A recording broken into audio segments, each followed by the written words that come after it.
a vu son organe de presse suspendu de parution par la haute autorité de l'audiovisuel et de la communication HAC pour avoir publié un article sur un présumé vol de cuillères dorées par des ministres du gouvernement. Plusieurs syndicalistes du secteur de l'enseignement sont traqués, violentés, arrêtés, puis remis en liberté et placés sous contrôle judiciaire pour un prétendu usage de faux en écriture et pour n'avoir pas tenu dans les formes requises leur assemblée constitutive et avoir produit à cet effet des listes de présence à un congrès virtuel. Ceci alors même que les signataires présumés ne se reconnaissent pas dans cette affaire qu'on leur impute arbitrairement. Plusieurs prisonniers politiques croupissent encore dans les geôles alors que plusieurs scandales économiques émergent sans que les auteurs régulièrement identifiés ne soient en rien inquiétés. Pour preuve, en dehors du Petrolgate, dont les contours ont été révélés par le journaliste d'investigation Ferdinand Haïté, les eaux togolaises serviraient de plaque tournante pour le trafic illicite du pétrole nigérian selon plusieurs sources. Le silence coupable du pouvoir en place confirme malheureusement le statut peu glorieux du Togo, souvent mentionné dans le cercle des narco-régimes, à l'économie débridée et illicite assumée qui ne profite in fine qu'à une minorité. Notre collègue Nabouja Bouraïma a écopé le 29 janvier 2021 d'un mois de mise à pied avec privation de toute rémunération à l'exception des allocations familiales pour un prétendu manquement aux règles d'éthique et de déontologie. D'autres responsables et militants de la DMK subissent des affectations punitives et menaces en raison de leur engagement politique et syndical. Tout indique donc que le pouvoir en place a établi un mécanisme indécent de chantage à l'arrestation pour faire taire toutes les voix discordantes et contraindre toutes les strates de la société au silence afin de continuer par gouverner par la terreur. Le quotidien des Togolais est désespérant, comme l'indique le panier de la ménagère, et les secteurs clés de l'éducation et de la santé connaissent des remous préoccupants. C'est dans ce contexte politique tendu que le pouvoir sortant, comme à l'accoutumée, ressort sa vieille recette de dialogue pour contourner la volonté populaire clairement exprimée en faveur d'une alternance politique pacifique. L'objectif de ce tour de passe-passe est de distribuer des seconds rôles à ceux qui pourraient lui servir de béquille pour le maintien du statu quo. En effet, le ministre Boukpessi a invité le 19 décembre 2020 4 partis politiques membres de la DMK à des discussions politiques en vue des préparatifs des élections régionales. Ces invitations intervenaient au moment même où 3 cadres de la DMK, à savoir Mme Adjamabo Johnson, M. Gérard Jossou et M. Dekpo Kokou, dit prophète Esaïe, étaient encore dans le géol du SCRIC pour des raisons aussi bien fallacieuses que fantaisistes liées à la réclamation légitime de la victoire confisquée de la DMK. Naturellement, les partis politiques membres de la DMK n'ont pas répondu à l'invitation en raison de cette injustice doublée d'une posture dépourvue d'éthique qu'arbore le régime de fait. Une seconde invitation sera adressée à ces mêmes partis pour une deuxième rencontre le 19 janvier 2021 avec pour thématique les préparatifs des élections régionales et des concertations en vue des discussions politiques.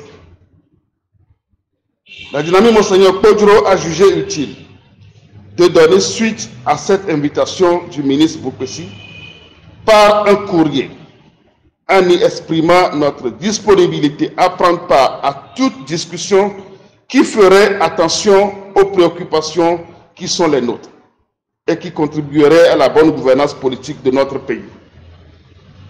La DMK a en conséquence proposé que les discussions portent prioritairement sur les questions urgentes suivantes. 1. L'inscription prioritaire à l'ordre du jour des discussions, le point sur le contentieux électoral né du scrutin présidentiel du 22 février 2020. 2. L'abandon des charges et poursuites judiciaires contre les responsables de la DMK, y compris M. Dekpo Kokou, dit prophète Esaïe. 3. Le retour au Togo et en toute sécurité du Dr Messa Agbeome Kodjo afin qu'il participe personnellement à cette discussion fondamentale sur l'avenir du Togo. Il est clair que dans le contexte sociopolitique actuel, aucune discussion politique sérieuse n'aurait sa raison d'être sans la prise en compte de la révolution électorale du 22 février 2020. Le peuple togolais s'est massivement démocratiquement prononcé le 22 février 2020 pour l'alternance politique pacifique au sommet de l'État en votant massivement pour le candidat de la dynamique Monseigneur Kodjo, DMK. C'est une évidence partagée par tous, ici ou ailleurs, sauf pour ceux qui veulent se mentir opportunément, pour conserver les manettes de la gouvernance du Togo envers et contre tous, par la force. Cette révolution électorale, opérée par le peuple togolais, à cette date mémorable du 22 février 2020, est provisoirement plombée par les décisions iniques de la CENI et de la Cour constitutionnelle qui ont cru sacrifier l'expression populaire souveraine sur l'autel des intérêts des conservateurs qui n'ont jamais intégré dans leur agenda l'idée d'une élection propre, crédible et transparente, au terme de laquelle ils peuvent être battus. Il faut donc gagner à tous les coups, peu importe les moyens pour y parvenir. La forte mobilisation populaire inattendue a fait que les centaines de carnets de bulletins prévotés en faveur d'un candidat et introduits frauduleusement dans le processus électoral n'ont pas pu sauver celui qui n'envisage pas de quitter le pouvoir de sitôt.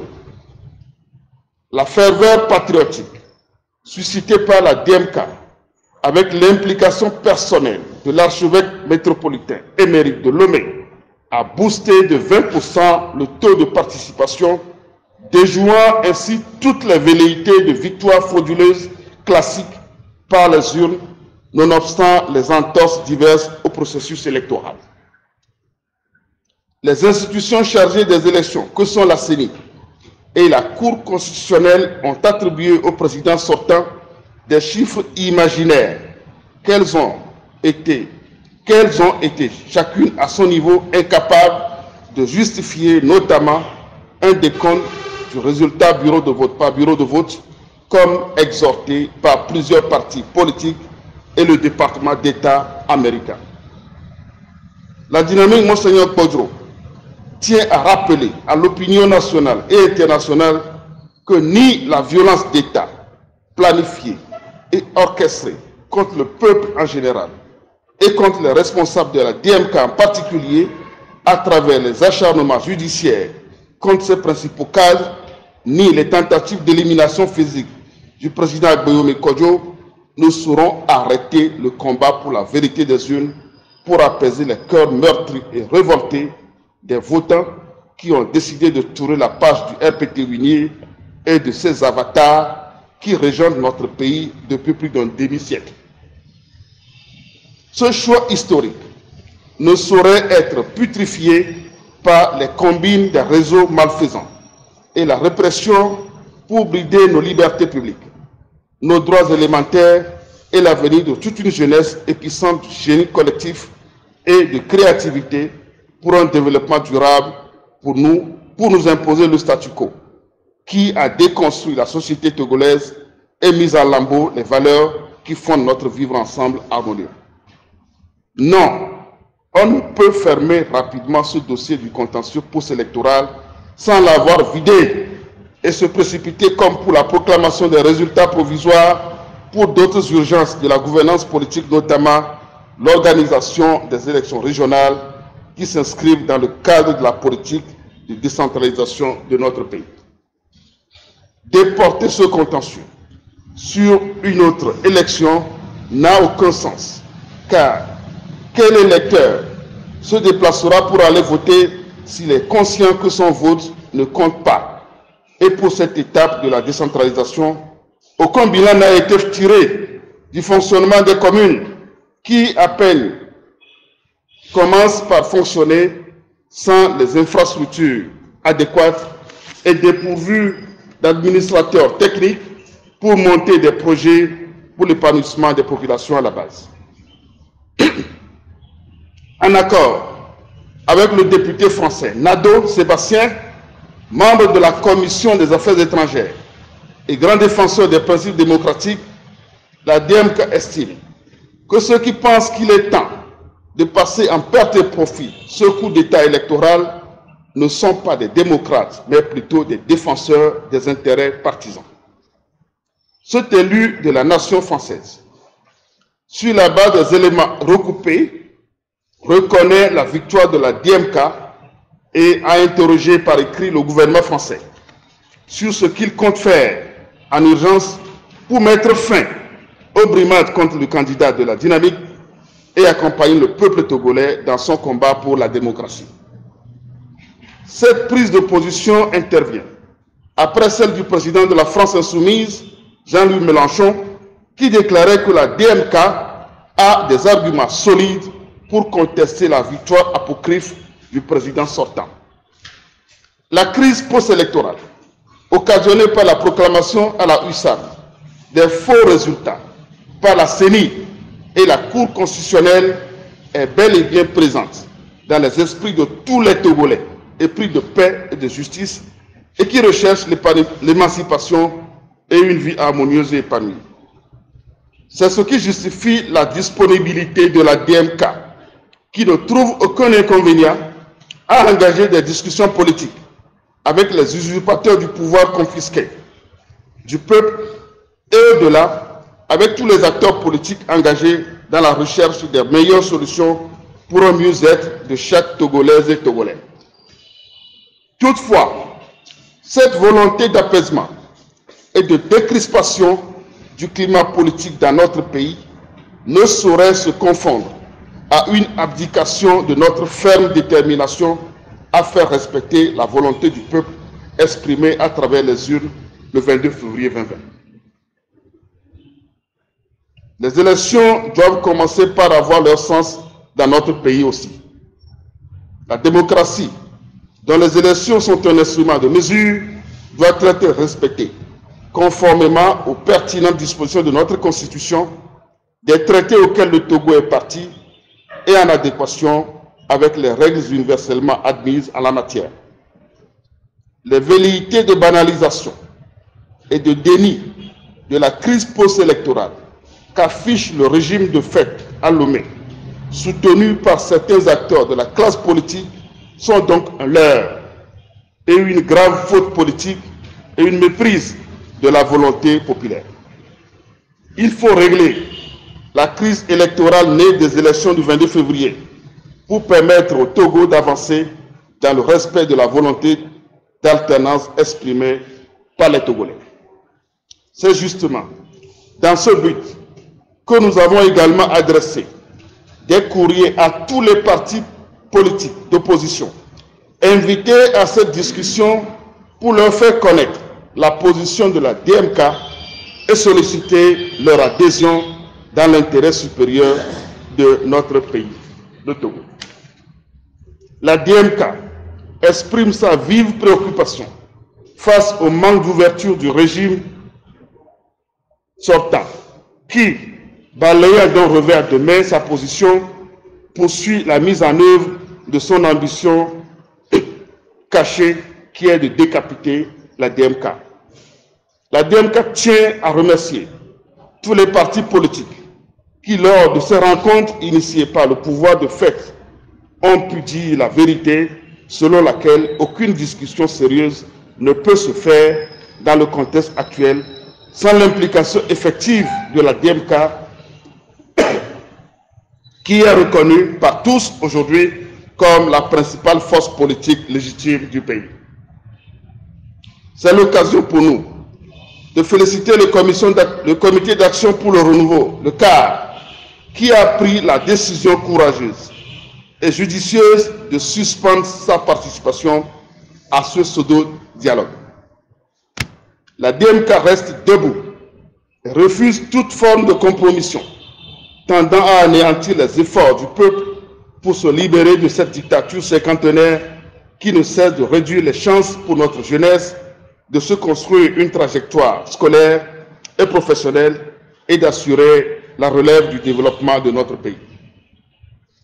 La DMK exhorte tous les acteurs politiques à prendre en compte les nombreuses souffrances du peuple togolais et à œuvrer pour sauver notre démocratie en péril en travaillant pour la défense sans ambiguïté de la vérité des urnes, pour le respect de la volonté et du vote du peuple togolais. La DMK demande au pouvoir illégitime de revenir à la raison et d'opter pour la recherche de solutions durables mettant enfin le Togo sur les rails de la démocratie. La DMK salue le courage politique du député français, membre de la Commission des Affaires étrangères, Sébastien Nadeau, et en appelle à la fermeté de la communauté internationale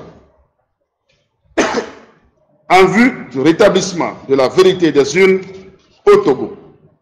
C'est un impératif éthique au regard de l'article 96 des accords ACP-UE de Cotonou et de l'engagement du nouveau président des États-Unis, Mr. Joe Biden, à promouvoir la démocratie sous tous les cieux. La DMK rassure le peuple togolais qu'ensemble, main dans la main, nous trouverons rapidement des solutions qui seront adaptées à ce qui est de meilleur pour tous. Et c'est ici et maintenant, pour que se matérialise la révolution électorale du 22 février 2020 pour notre libération nationale.